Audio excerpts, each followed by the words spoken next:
nobody's here anyways. Right? There's one person.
Bane? It's the worst fucking character in the whole DC universe, dude.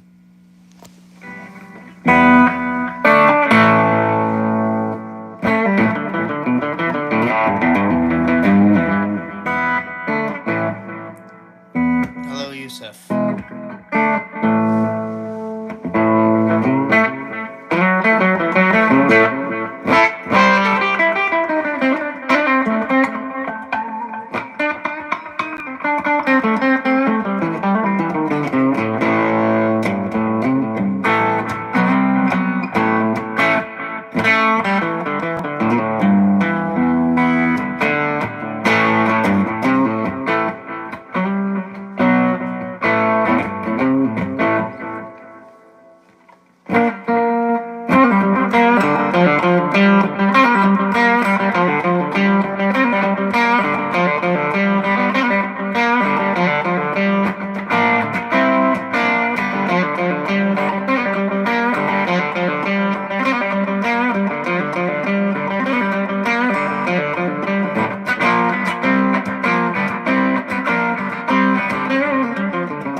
Yeah, well, I don't like you.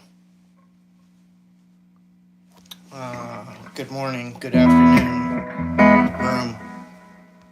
How you guys doing? I'm Larry Soulcactus. Welcome to my live stream. Thank you. Thank you, Philip Smith. Thank you, Rosie.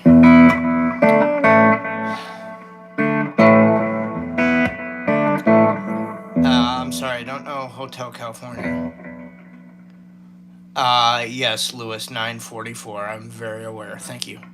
I get told 20 times a day that I look like Jeffrey Dean Morgan. Not just from you guys, but when I go out in public, yes, people stare at me weird.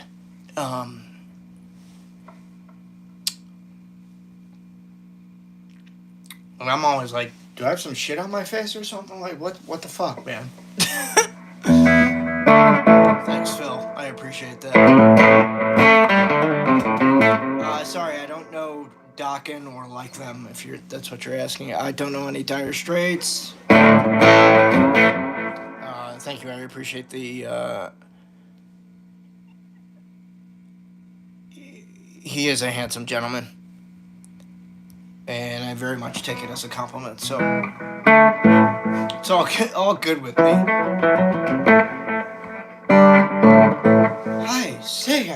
I say, sire, you look like the lowly piss boy, and you look like a bucket of shit. Anybody seen that Mel Brooks movie, History of the World Part 1?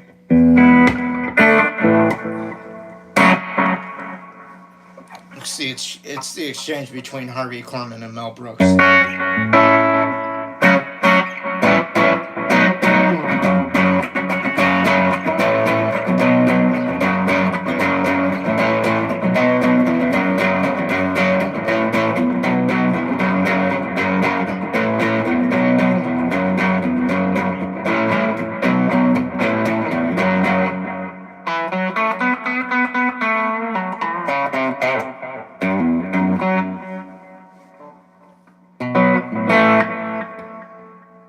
Can I sing a Bob Seger song?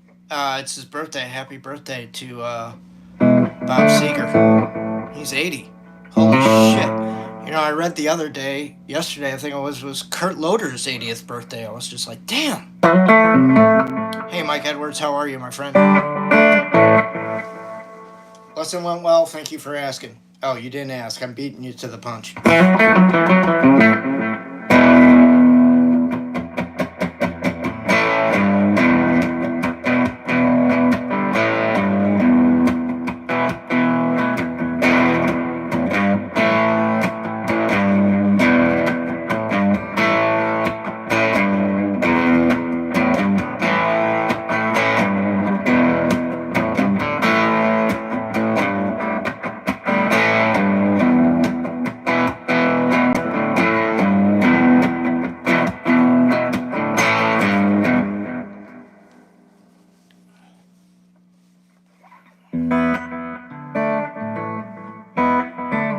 Lainey Wilson from Greece. I think you mean Danny Zuko.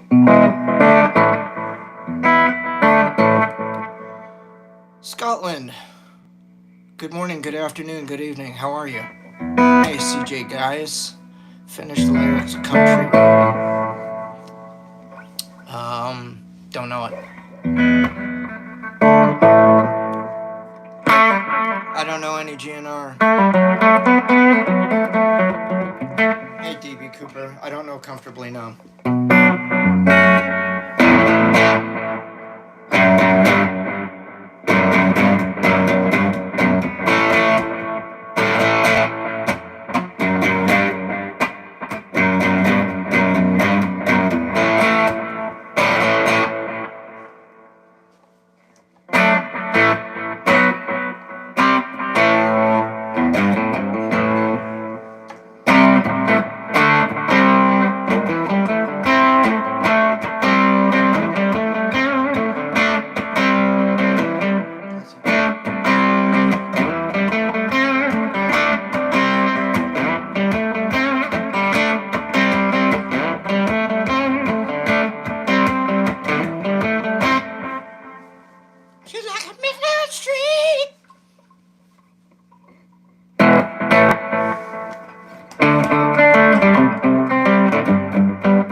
Carrying on from the conversation of yesterday.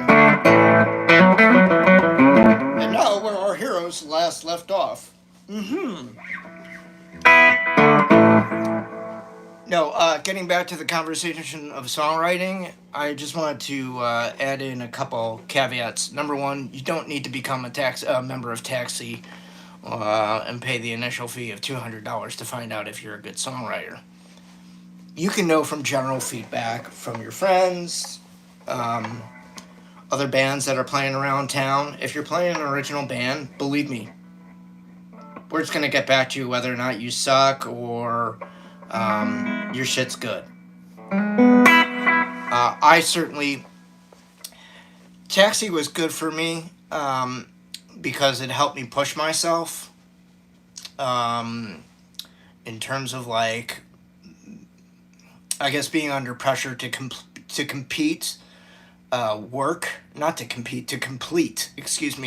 complete work in under a certain amount of time and turn that shit out. So, in other words, turning yourself into like a 1 or 2 take guitar player. That's what it helps you become. So when you go to record, whether like the Taxi recordings I did in my house. My Meeting You record I did at somebody's studio, and I had to pay per hour. So, helpful tip when you're thinking about going into the studio and you have to pay money per hour to rent that studio, do you really want to sit there and do 20 takes of the same track, of the same take? Probably not. If you can't do it in 1 to 3 takes, I'm sorry, folks. It ain't gonna happen. Most of the best tracks that we hear as audience listeners are like the first or the second take that musician or performer took in the recording studio to record that piece of music. Honestly, that's when it happens. I always choose my first or second take because it's fresh. When it goes beyond the third take, it becomes very stagnant very quickly. So I'm a big proponent of like, let's do this, let's go now. I do not want to go into a recording studio and fuck around. I want to get 1 or 2 takes done and get the fuck out and go home. That's what I want to do. I want to do my business and leave. Same thing with playing a gig, by the way. If I go play a gig and I'm already there like an hour before and I'm doing setup time, and setup time does not take me an hour. Setup time takes me like 15 minutes at this point because I have it so fucking dialed in. One guitar, my pedal board, in my hand. They have a microphone and probably some kind of speaker amplifier to sing through. I've never done a whole PA system. I don't like it. I hate it. If I can use a second guitar amplifier or just like a monitor speaker to output my vocals, I'll use that. I'm not going to bother with a whole PA sound system because I don't really give a shit. I want to keep it as small and simple as possible, alleviating any headaches for me. Because I'm thinking as I'm the band leader, so it's my responsibility to make sure that, all my shit's good. So that way, when I get to the gig and I plug everything in, everything is right as rain. And I don't have any problems. And I'll discuss what happens when you run into problems a little later, but I'm not going to talk about that now. Playing the gig. So if you're there an hour before, and you're playing for 3 hours, and that's roughly spread out with like, 3 15-minute or 3 20-minute breaks, so it's spread out over 4 hours, let's just say, then your last 30 minutes or 45 minutes is, shaking hands and, saying thank you and whatever to patrons out there in the crowd, kind of being nice, humble, respectful to the people that actually cared about what the fuck you were doing up on that stage. So, once that's done, pack up your shit, go home. There's no need to really sit there and linger there. I always used to want to get the hell out of there as fast as humanly possible, and I'll tell you why. Because back when I played a lot, and I'm still kind of this way, even though it doesn't go on anymore, because it's been sort of outlawed in most states. You can't smoke in bars anymore. That was the happiest day of my life. Because here's the reason I would go home as quick as humanly possible after gigs, because I smelled like a human smoke bomb, and I fucking hated it. I smelled so gross, and so it was so sweaty after gigs. I would go home, shower off. After bringing in all my gear, I would shower off, get some dinner, and there was like a 24-hour diner that was up the street from my condo townhome that I lived in at that time. This was back in 98, 99, and 97 actually. Come to think of it, second half of 97. I'd be already talking like, this is like 2 o'clock in the morning, folks, that I'm eating and chilling out finally after my gig. I'm not hanging out at the establishment and trying to pick up girls. This is me being single, living alone, not fucking around, going home, going to the gig, taking care of business, coming home to get that shit off my body. So shower off, eat, and then just chill and let the adrenaline come down from playing. What used to happen to me, it'd take probably like an hour or two for me to calm down after that point. So it'd be like, I'd finally get to bed at like 4 o'clock in the morning. When I played in the Red House Blues Band, let's see. When I played with these guys back in, this is me. Yeah, I had long hair and earrings, folks. Back when I played with this band,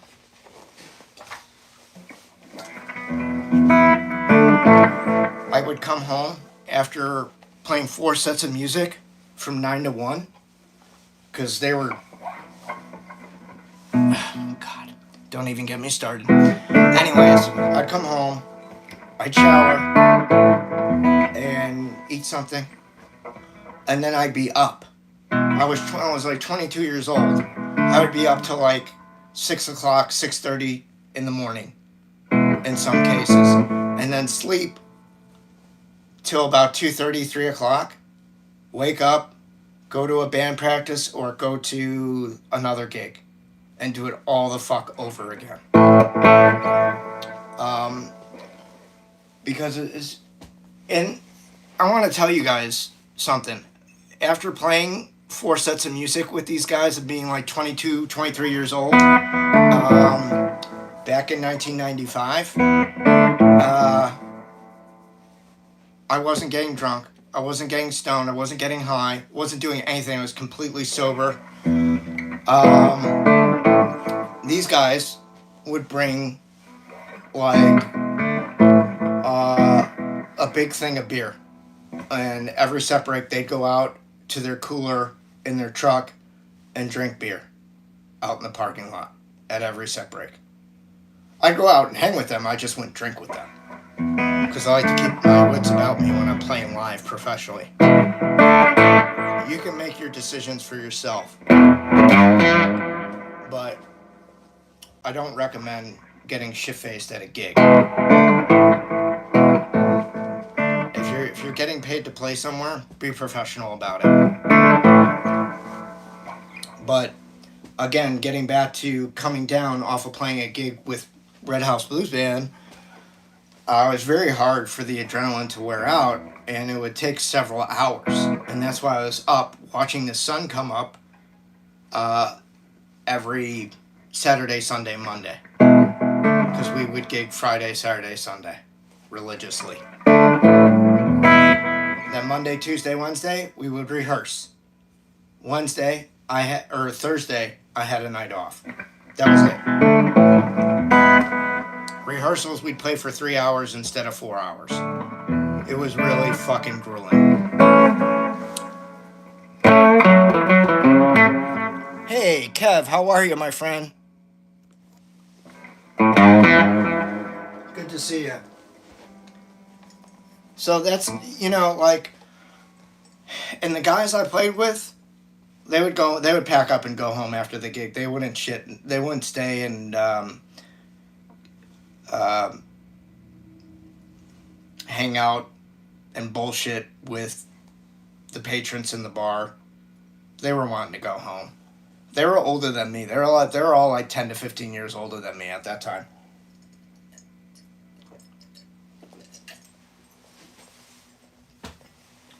And guess what? To this day, they're still 10 or 15 years older than me.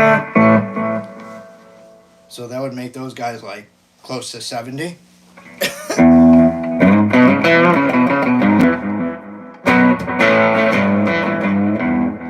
Anyways, it's important for you guys to understand, like, obviously that there are different mentalities out there for how you go about unwinding from gigs. What you should do and what you should not do, maybe.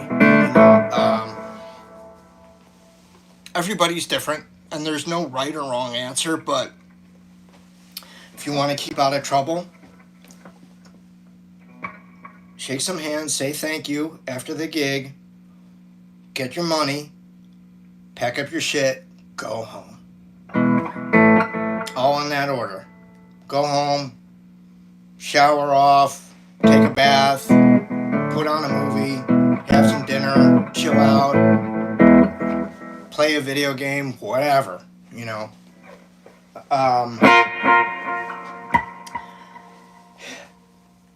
In more recent years, after playing gigs, it doesn't take me that long to calm down anymore, because I'm pretty tired after I get done. Even though, like, I think the last time I seriously played any kind of gigs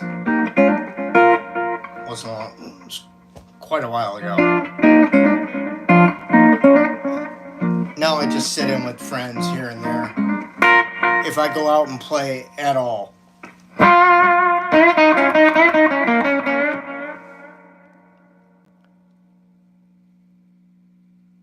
Yes, it is, Kev. Very much so.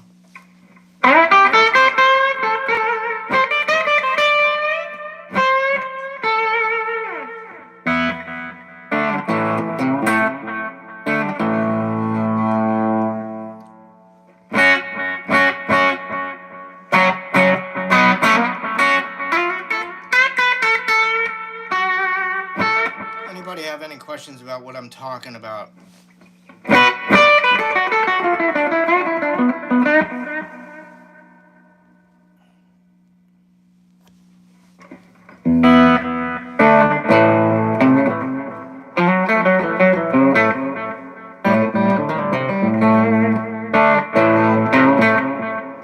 That's alright, Mike. They can be ejected from the room just as easily, especially when they put a pistol emoji and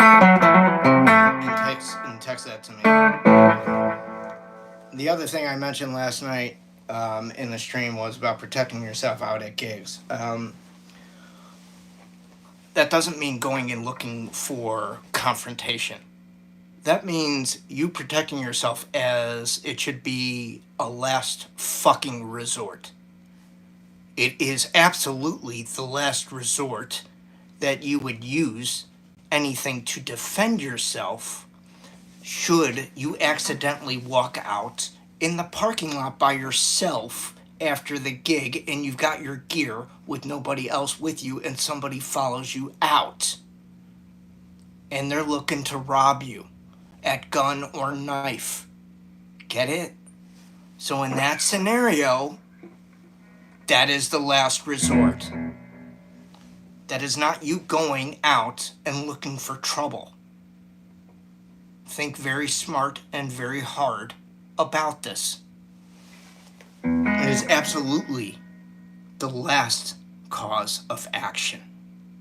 It's your last resort, always. I am not promoting or advocating looking for trouble. I'm talking about protecting yourself from people that are looking to harm you. That's a very different thing. So keep that in mind.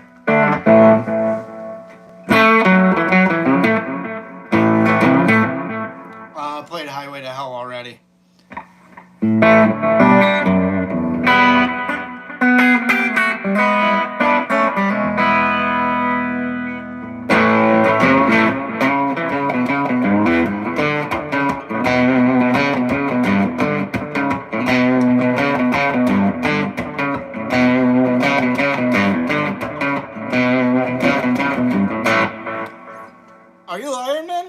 Sometimes. Chuck Cherry, there's no such thing.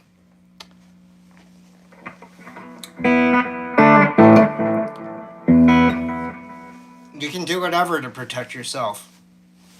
You know? You don't have a piece, get a knife. I've carried a knife on me to gigs for years, at the very least. It's an SG Junior, just a guy. The P90 is by Lawler. It's an overwound dog ear P90, so aftermarket. All my shit's down in the description as far as my gear goes, and I've got postings of pictures of my Sword amplifier and my pedal board. Richie Kotzen's amazing.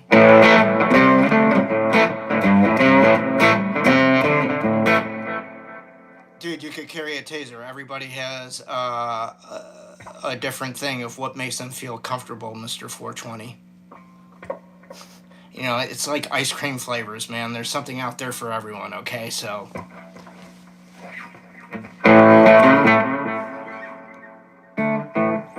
And you may not need to bring a knife to a gunfight. You may be that well equipped to disarm your perpetrator, regardless.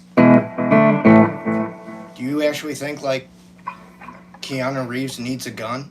He'll take that gun away from you and shove it straight up your ass and pull the trigger till it goes click. For real.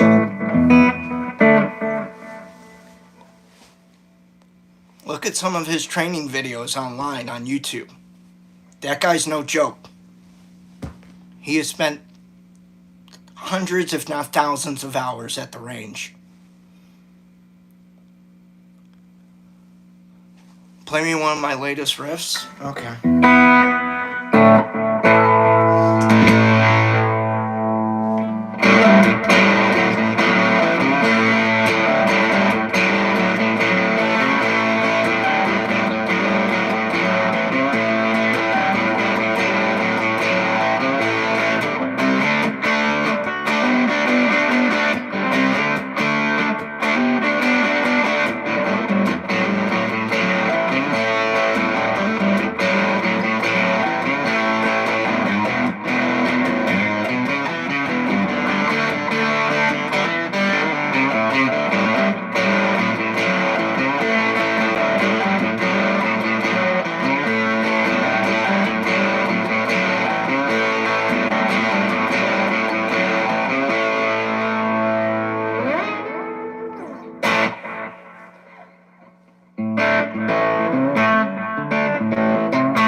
Why would it tune to drop B when the key of the song is an A? You're welcome. Nuevo. Thank you, 420. I'm just gonna call you 420 for short. Because I'm hip. I get it.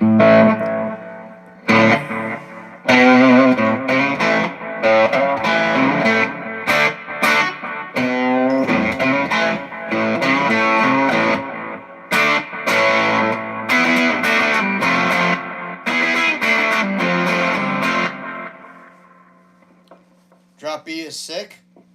If you think so. Hello from the United States back to Russia. How are you?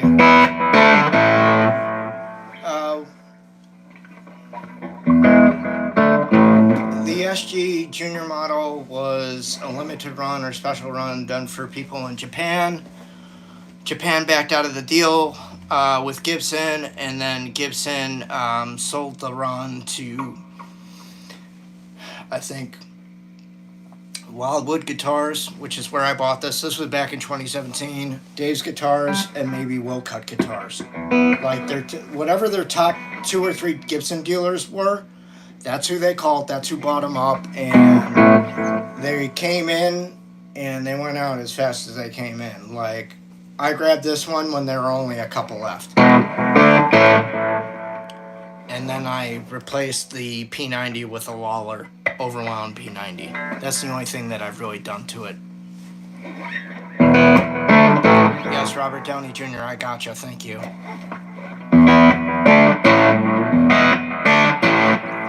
But I don't appreciate the anemic part. Don't fucking come on here and body shame me. Fuck you.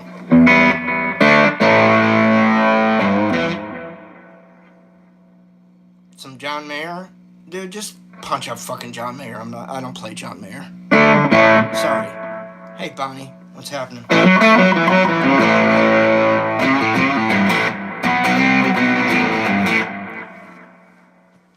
Wow.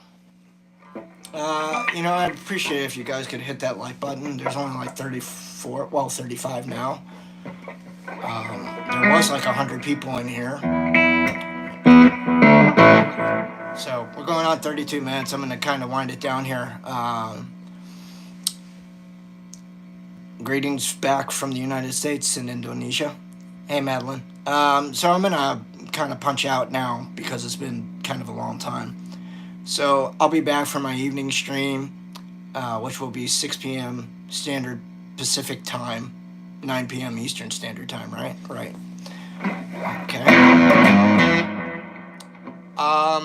Please look for the donation information down below. You can either donate to my PayPal or to my Venmo, whichever you prefer. All right, guys. Have a good afternoon. Be kind to yourself. Be good to the people around you, and I'll catch you back here at 6. All right? Peace out. Thanks a lot. Bye-bye.